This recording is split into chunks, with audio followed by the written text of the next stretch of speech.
हाय दोस्तों, स्वागत है आपका मेरे यूट्यूब चैनल क्यूरियस माइंड में। मैं मनीषा तिवारी मिश्रा। आज हम स्टार्ट करेंगे 8 स्टैंडर्ड की हिस्ट्री, 7 स्टैंडर्ड की हिस्ट्री। और टॉपिक फर्स्ट है tracing changes through 1000 year. 6 standard की हिस्ट्री हमने सब कवर कर ली है। ये 7 स्टैंडर्ड चल रहा है। आज हम 7th और 8 स्टैंडर्ड की हिस्ट्री को पूरा कवर कर लेंगे। NCERT के बुक से है ये सारी चीज़ें। चलिए स्टार्ट करते हैं। Tracing changes through 1000 years. Map 1 was made in 1154 CE by the Arab geographer Al-Idrisi. The section reproduced here is a detail of the Indian subcontinent from his larger map of the world, 12th century. तो यहाँ पे देखिए जो map है जिसे first map कहा गया है, उसे कब बनाया गया था? 1154 CE में। CE हम देख चुके हैं। CE का मतलब क्या होता है? क्राइस्ट इरा। और ये जो अरब के जो जोग्राफर थे अल इद्रिसी, इन्होंने इसे बनाया था। और इसका इंडियन सब कॉन्टिनेंट के जो मतलब एरिया है उसे यहाँ पे मैप में ऐड किया गया था। और ये देश का बहुत बड़ा मैप था और ये 12th सेंचुरी में बनाया गया था। उसके बाद देखिए map 2, the sub continent from the early 18th century atlas nouveau of Guillaume de l'Isle. देखिए सेकंड मैप जो है वो भी सब कॉन्टिनेंट उपमहाद्वीप की चीज़ें यूज़ की गई हैं, उसमें वो एरिया उसमें ऐड किया गया है। अर्ली 18th सेंचुरी में इसे बनाया गया था। और एटलास नोविया ऑफ गिलेम डे इज़ेल, ठीक है। तो इसे यूज़ किया गया है यहाँ पर 18th सेंचुरी में। द वर्ड ऑफ अजनबी फ्रॉम पर्सियन, मतलब जो अजनबी वर्ड है वो पर्सियन इस भाषा से आया है, इस लैंग्वेज से लिया गया है। Archive a place where documents and manuscripts are stored, यानी आर्क्यू वो जगह है जहाँ पे डॉक्यूमेंट्स रखे जाते हैं और जो हस्तलिखित चीज़ें हैं उसे स्टोर की जाती है, उसे आर्क्यू कहते हैं। The 14th century chronicler Ziauddin Barani wrote his chronicle first in 1356 and another version 2 years later. यहाँ पे क्या है? 14th सेंचुरी में क्रोनिकलर आप जानते हैं, जो कि मतलब ईयर टू ईयर किसी चीज़ को सिचुएट करते हैं, या फिर एक साल में जो घटना हुई दूसरी साल तीसरी साल, इस तरीके से जो क्रोनिकल सारी ईयर्स को एक साथ लाकर घटना क्रमांक अनुसार उसे ऐड करते हैं, उसे क्रोनिकलर कहा जाता है। तो जियाउद्दीन बरूनी इन्होंने, ये भी एक क्रोनिकलर थे और इन्होंने क्या किया था? अपनी क्रॉनिकल लिखी थी उन्होंने पहली। वो कब लिखी थी? 1356 में लिखी थी, 1356।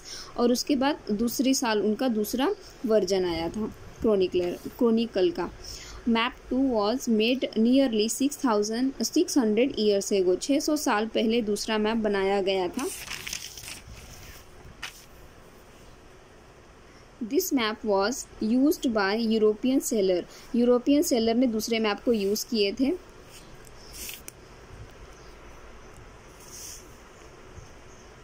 The modern nation state when the term was used in the 13th century by Miraj A. Siraj, a chronicler who wrote in Persian. देखिए यहाँ पे जो मॉडर्न नेशन थे, स्टेट नेशन, उन्होंने क्या किए थे? एक प्रकार when the term was used in the 13th century, अच्छा, एक प्रकार जो 1300 सेंचुरी में बनाया गया था। मिहाज ई सिराज इन्होंने बनाया था क्रोनिकलर, और इन्होंने पर्शियन में लिखा था, उसे पर्शियन लैंग्वेज में क्रोनिकलर को लिखे थे मिहाजी सिराज ने। In the early 16th century Babur and Hindustan to describe the geography, मतलब बाबर और हिंदुस्तान। इन द अर्ली 1600 के 16th सेंचुरी में बाबर ने हिंदुस्तान को जोग्राफी में यूज़ किए थे। The 14th century poet Amir Khusro used the word Hind, while the idea of a geographical and cultural entity like India did exist.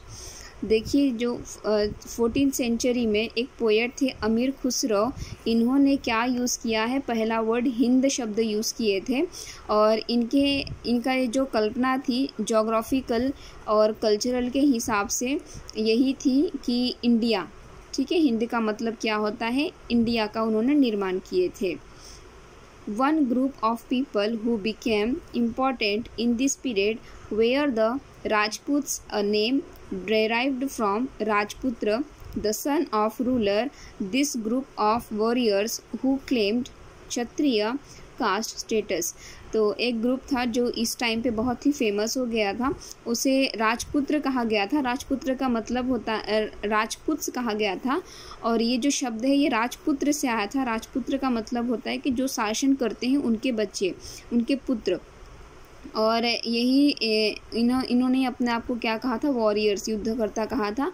और ये क्षत्रिय गण में आते थे. कास्ट स्टेटस, समाज में जो कास्ट थी उसमें क्षत्रिय में इन्हें वॉरियर्स को इंक्लूड किया गया है.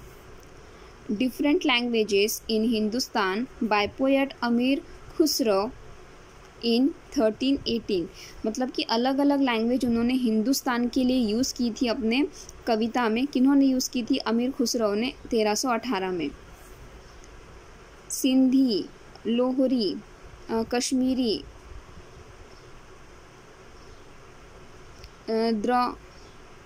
द्वार समुद्री in southern Karnataka, Telangani in Andhra Pradesh, Gujari in Gujarat, Mabari in Tamil Nadu, Gauri in Bengali, Awadhi in eastern Uttar Pradesh and Hindavi in the area around Delhi.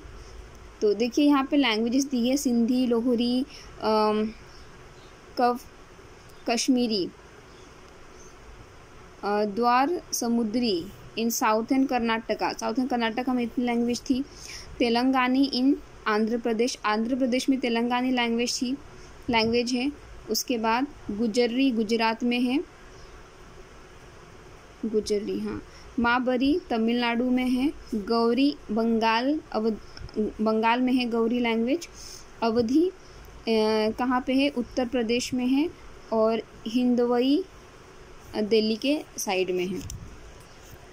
उसके बाद देखिए, there were the Shia Muslims who believed that the prophet Mohammad's son in law Ali was the legitimate leader of the Muslim community, and the Sunni Muslims who accepted the authority of the early leaders, Khalifas of the community and the succeeding Khalifa. देखिए यहाँ पे क्या है कि Muslims के जाति मतलब प्रकार दिए गए हैं. शिया मुस्लिम्स होते हैं जो कि किस पे बिलीव करते हैं, प्रॉफिट मोहम्मद से जुड़े हुए होते हैं. शिया मुस्लिम्स इसमें बिलीव करते हैं. इसे क्या कहते हैं, सन इन लॉ, यानी जो नियम है उसके वो बेटे हैं. और Ali was the legitimate leader of the Muslim community, है ना. अली क्या है, लीडर है मुस्लिम के.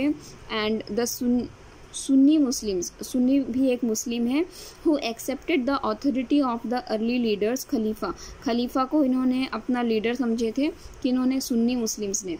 और of the community and the succeeding खलीफा, और ये लोग खलीफा को ही फॉलो करते हैं. कौन, सुन्नी मुस्लिम्स. और शिया मुस्लिम्स ने मोहम्मद को अपना लीडर समझे थे. There were other important differences between the various schools of law, Hanafi and Shafi, mainly in India, and in theology and mystic traditions. There were other important differences. यहाँ पे एक और अलग सा डिफरेंस है बिटवीन, किसके बीच में है, वेरियस स्कूल्स ऑफ लॉ. अच्छा, जो नियम है उसके स्कूल्स के उनके बीच में एक अलग डिफरेंस है, मतलब फ़र्क है.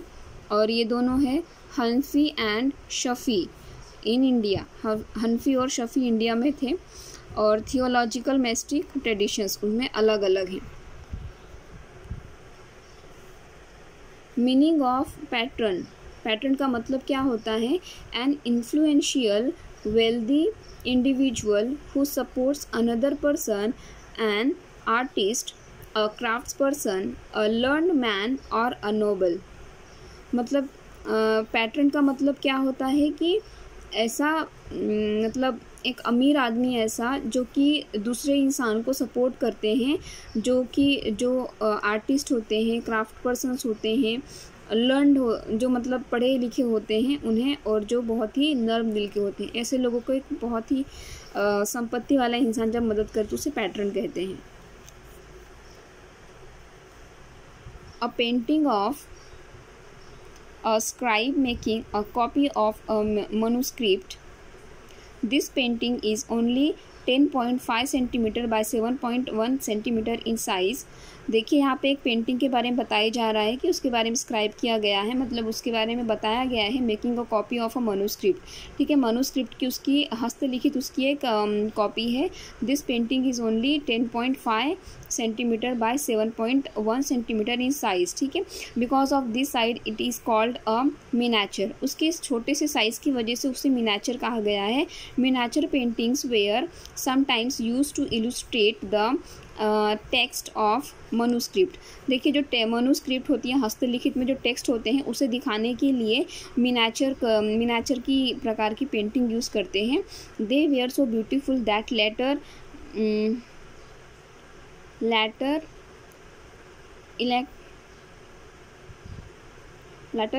electors often took the manuscripts apart and sold just the miniatures. उसके बाद क्या हुआ कि ये बहुत ही ब्यूटीफुल होती थी। They were so beautiful that later, उसके बाद इसे क्या किया गया था, इलेक्टर्स जो होते थे उन्होंने इसे ले लिया और मनुस्क्रिप्ट के जो पार्ट होते थे उनके पास मिनिएचर पेंटिंग्स को बेच दिए।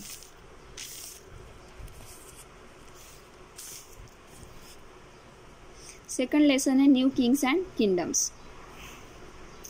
The 17th century, there were big land lords or warriors, chiefs in different regions of the subcontinent. Exist kings often acknowledge them as their subordinates or samantas. तो देखिए 17वीं शताब्दी में 17वीं शताब्दी में there were big landlords, यानी बहुत बड़े ज़मींदार होते थे और योद्धा होते थे।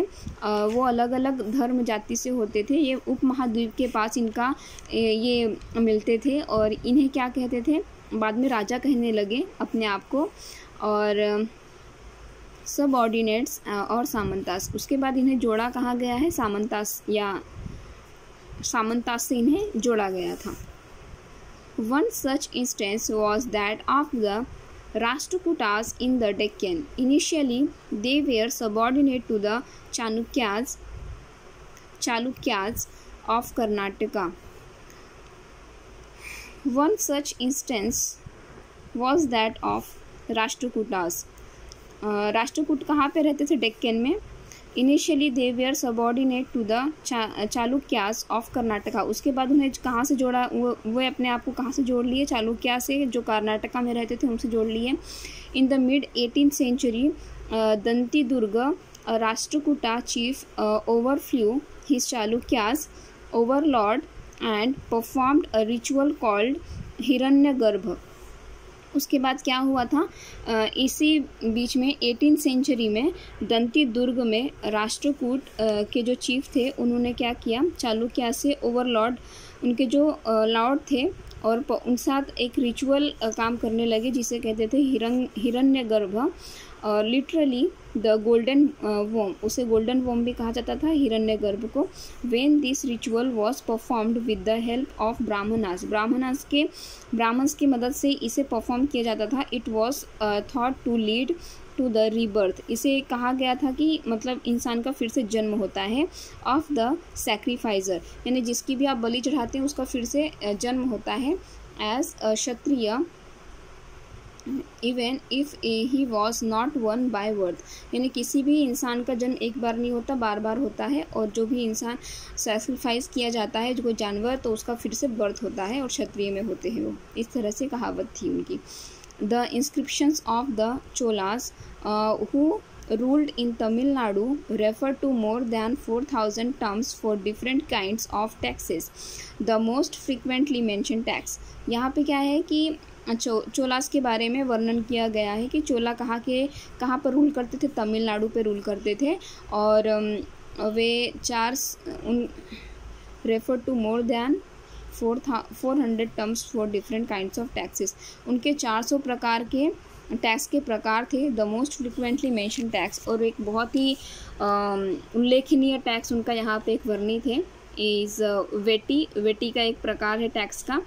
Taken not in cash but in the form of forced labour and कडमोई और लैंड रेवेन्यू। यहाँ पे क्या था कि टैक्स को कैश में नहीं लिया जाता था, ये एक फोर्स्ड लेबर लिए जाते थे, ये लोग लेबर लेकर आते थे। एंड कडमोई और लैंड रेवेन्यू, या फिर उनके जो लैंड रहते थे उसका रेवेन्यू लेते थे, या फिर लेबर लेते थे फोर्स्ड करके। There were also taxes on thatching the houses, the use of the ladder to climb palm tree, cesses on succession to family property etcetera. तो वो लोग क्या करते थे कि टैक्स के लिए हैचिंग द हाउस ले लेते थे उनके, और लैडर यूज़ करके ऊपर झाड़ पे चढ़ जाते थे जहाँ पे उनके हाउस रहते थे, और वहाँ पे आक्रमण करते थे, उनकी फैमिली प्रॉपर्टी भी ले लेते थे। ये वेटी के प्रकार के टैक्स में होता था।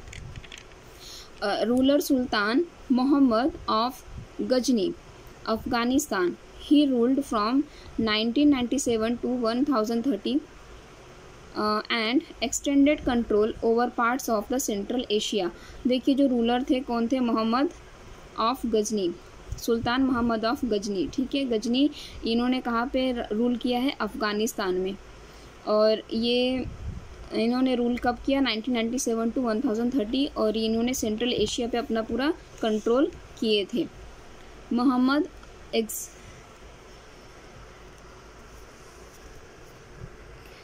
Muhammad entrusted a scholar named Al-Biruni to write an account of the subcontinent. This Arabic work known as the Kitab al-Hind. Mohammad ने किस पे ट्रस्ट किया था, एक बहुत ही बुद्धिमान इंसान थे जिसका नाम था अल-बिरूनी। इन्हें एक उपमहाद्वीप के ऊपर एक अकाउंट लिखने के लिए दिया गया था, और ये दिस अरेबिक वर्क, ये इनका एक अरेबिक वर्क था जिसे किताब अल हिंद भी कहा गया है, क्योंकि ये हिंद से जुड़ी चीज़ें लिखने वाले थे वहाँ, इसलिए। Chauhans ruled over the region around Delhi and Ajmer. तो चौहान्स ने कहाँ रूल किए थे, दिल्ली और अजमेर में। The best known Chahamana Chauhan ruler was Prithviraj III, 1168 to 1192, who defeated an Afghan ruler named Sultan Muhammad Ghori in 1991, but lost to him the very next year 1992. तो यहाँ पे जो चौहान जो थे, सबसे अच्छे चौहान, महान चौहान जो थे उसमें पृथ्वीराज थर्ड थे। इन्होंने 1168 से 1192 तक अपना राज किए थे, और इन्होंने किसे हराया था, अफ़गान रूलर, अफ़गान में जो रूलर थे सुल्तान मोहम्मद घोरी, सुल्तान मोहम्मद घोरी को इन्होंने हराया था 1191 में, और फिर उसी के बाद बस उसी के नेक्स्ट ईयर उनकी खुद की डेथ हो गई थी। A minor chiefly family known as the Muttarayar held power in the Kaveri Delta. They were subordinate to the Pallav kings. A minor chiefs यानी जो छोटे chiefs होते थे, उनकी जो फैमिली होती थी उन्हें क्या कहा जाता था, मुत्तरैयर। और इनकी जो पावर थी ये कहाँ पे थी, कावेरी डेल्टा के पास थी। और ये किससे जुड़े होते थे? ये पल्लव किंग से जुड़े हुए थे। ठीक है, समझ में आ गया। ये दो जो छोटे छोटे चीफ्स होते थे उनकी जो फैमिली थी उसे मुत्तरेयर कहा जाता था, और ये लोग कावेरी डेल्टा के पास ही रहते थे। और इन्हें कहा किस किंग से जोड़ा गया था? पल्लव किंग से इन्हें जोड़ा गया था। ये पल्लव किंग से जुड़े हुए थे ऑफ कांचीपुरम। कांचीपुरम में जो पल्लव किंग थे उनसे ये जुड़े हुए थे। विजयलया who belonged to the ancient chiefly family of the Cholas from Urayur, captured the delta from the Muttarayar in the middle of the 9th century. He built the town of Tanjavur and a temple for goddess Neshubhasuddini there. यहाँ पे क्या हुआ था कि कांचीपुरम में जो पल्लव थे उनसे रिलेटेड थे मुत्तरेयर। विजयालय में एक बहुत ही पुराने चीफ रहते थे, फैमिली रहती थी, चोलास की फैमिली थी वो, और इसे उरायूर कहा जाता है। और इन्होंने क्या किया था? कैप्चर किया था डेल्टा को। मुत्तरेयूर जहाँ रहते थे उसे कैप्चर किया था middle of the 9th century में इन्हें पकड़ लिए थे। He build the town of Thanjavur. उसके बाद वही जो कावेरी रिवर का जो डेल्टा था, मुत्तरेयर को उन्होंने पकड़ लिए थे उरायूर ने। ये चोला से बिलोंग करते थे, और मुत्तरेयन किससे बिलोंग करते थे? कौन से किंग थे यहाँ पे? पल्लव किंग्स। ठीक है, तो चोलास ने उन्हें कवर कर लिए, पकड़ लिए। उसके बाद उन्होंने वहाँ पे अपना खुद का एक तंजावर टाउन बनाया, और वहाँ पे उन्होंने एक देवी की मंदिर भी बनाई जिसे निशुम्भसुद्दीनी कहा गया। The Pandyan and the Pallav territories to south and north were made part of this kingdom. Pandya और पल्लव की जो टेरिटरीज थी, जो ज़मीन थी, वो कहाँ पे थी? साउथ और नॉर्थ में थी। और ये पार्ट जो है इन्होंने किंगडम बनाया था, इन्होंने साउथ और नॉर्थ में, पांडेज ने, पांड्य और Pallav. Most powerful Chola ruler Raja Raj 985, his son Rajendra, he developed navy to win after other place. यहाँ जो चोला रूलर थे राजा राज, उनके जो बेटे थे राजेंद्र, इन्होंने नेवी बनाई थी दूसरे प्लेस को जीतने के लिए। राजेंद्र। चोला inscriptions mention several categories of land. Vellan Vagai, land of non-Brahman peasant proprietors। तो जो चोला थे उन्होंने बहुत सारे कैटेगरीज वर्णित किए गए हैं, उसमें से एक है वल्लन गई। वल्लन गई यहाँ पे क्या हुआ था? यहाँ पे ब्राह्मण नहीं रहते थे, यहाँ पे किसान ही लोग रहते थे, उन्हीं की सारी प्रॉपर्टी रहती थी। उसके बाद दूसरी कैटेगरी थी उनकी ब्राह्मदेय, लैंड गिफ्टेड टू ब्राह्मण। शाला भोग, अच्छा, लैंड गिफ्टेड टू ब्राह्मण, यानी ब्राह्मण देय में जो ब्राह्मणों को जो गिफ्ट की जाती थी ज़मीन वही थी। उसके बाद शाला भोग, land for the maintenance of a school, यानी शाला भोग में जो ज़मीन थी वो सिर्फ स्कूल ही चलाती थी, स्कूल ही मेंटेनेंस करते थे वहाँ। देवदंग, त्रिनम मत्तिकनी, लैंड गिफ्टेड टू टेम्पल्स, मतलब कि देवंद था, और एक त्रियन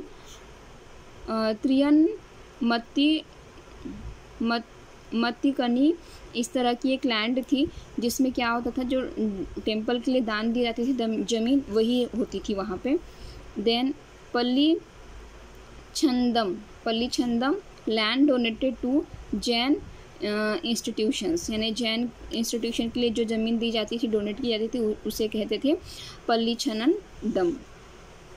इन China an empire was established under the Tang dynasty which remained in power for about 300 years from the 17th to the 10th centuries। तो चाइना में क्या था? एम्परर थे, तंग डायनेस्टी थी वहाँ पे, ये चाइना की डायनेस्टी है। और यहाँ ये क्या किए थे, 300 साल पहले की बात है ये। From the 7th to 10th centuries its capital Xi'an was one of the largest cities in the world। यहाँ पे ज़ियान मतलब चाइना की जो तंग डायनेस्टी थी उसकी जो सबसे बड़ी कैपिटल थी वो ज़ियान थी। ये सबसे बड़ी सिटी थी पूरे वर्ल्ड में जिन्होंने राज्य किए थे। विजिटेड बाय टर्क्स, टर्किश ने विज़िट किए थे, ईरानियन ने विज़िट किए थे, Indians and Japanese and Koreans, इन्होंने इस प्लेस को विज़िट किया था, एक्जियन, चाइनास के तंग डायनेस्टी की। चलिए अब यहीं स्टॉप होते हैं। थर्ड लेसन हम नेक्स्ट टॉपिक पे देखेंगे। आई होप आपको ये वीडियो अच्छा लगा होगा। अच्छा लगा हो तो दोस्तों के साथ शेयर करिए, लाइक करिए, सब्सक्राइब करिए। Thank you for watching this video.